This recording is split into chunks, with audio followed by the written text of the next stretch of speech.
আসসালামু আলাইকুম। আজ তৈরি করব পাকা আমের স্যান্ডউইচ। স্যান্ডউইচ তো আমরা অনেকে অনেকভাবে খাই, শুধু ঝালভাবেই খেয়ে থাকি।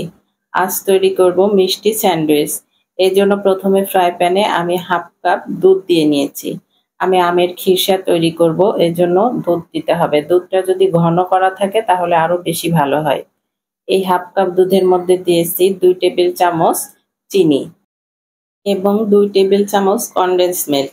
সবগুলো জিনিস খুব ভালোভাবে মিশিয়ে নিতে হবে দুধের সাথে। যখন খুব ভালোভাবে মিশে যাবে সেই সময় এখানে দেব আমি আমের পাল্প। এখানে আমার 4 টেবিল চামচ পরিমাণ আমের পাল্প দেওয়া আছে। আমটা খুব ভালোভাবে আমি ব্লেন্ডার মেশিনে ব্লেন্ড করে নিয়েছিলাম।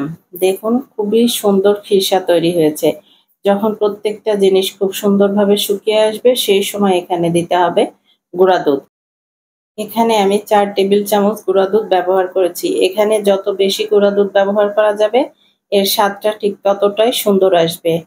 দেখুন গুঁড়া দুধটা দিয়ে আমি আবারও খুব ভালোভাবে মিশিয়ে নিচ্ছি। এটা যখন প্যান থেকে সম্পূর্ণ সরে উঠে আসবে সেই সময় আমের খিরসাটা তৈরি হয়ে যাবে। এই খিরসাটা এমনি এমনি খেতেই প্রচুর মজা। খুবই ভালো লাগে এমনি এমনি খেতেই। আরো যদি পাউরুটির সাথে স্যান্ডউইচ করে খাবো আজকে তাহলে বুঝতেই পারছেন কতটা টেস্টি হবে।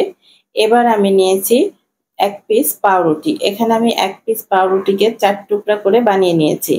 পাউরুটিটা খুব সুন্দরভাবে স্যান্ডউইচের আকারে কেটে নিতে হবে। এবার এই পাউরুটির মাঝে আমি যে আমের খিরসাটা তৈরি করে রেখেছি সেই খিরসাটা খুব সুন্দরভাবে স্প্রেড করে দিয়ে নিব। একটি পাউরুটির উপর দিয়ে আরেকটি পাউরুটি দিয়ে ঢাকা দিয়ে দিব। এবার এই পাউরুটিটা সম্পূর্ণ কোট করার জন্য আমি তৈরি করব দুধের আরেকটি ঘন ব্যাটার। এর জন্য আমি এখানে 2 কাপ পরিমাণ লিকুইড গরুর দুধ ব্যবহার করেছি। এখানে দুধটা কাঁচা না নিয়ে জ্বালানো দুধ, মানে আগে থেকে জ্বালানো ঘন করা দুধ নিলে এটা খুব বেশি ভালো হয়। এর মধ্যে দিয়েছি আমি আরো 4 টেবিল চামচ পরিমাণ গুঁড়া দুধ। গুঁড়া দুধের মধ্যে এবার এখানে দিব আমি কনডেন্স মিল্ক। কনডেন্স মিল্কটা দিয়ে খুব ভালোভাবে জাল করে নিতে হবে। সম্পূর্ণ মিশ্রণটা খুব অল্প আঁচে অনেকক্ষণ সময় নিয়ে খুব সুন্দরভাবে জাল করে নিতে হবে। এবার আগে থেকে তৈরি করে রাখা স্যান্ডউইচের উপর সম্পূর্ণ লিকুইড মিশ্রণটা ঢেলে দিতে হবে এবং এটা একটু গরম গরম থাকা অবস্থায় দিতে হবে। তাহলে সম্পূর্ণ পাউরুটিটা এটা চোখ করে নিবে এবং খুবই ভালো লাগবে। ওপর থেকে আমি ছিটিয়ে দিব এখানে কাজু বাদাম এবং কাঠবাদাম।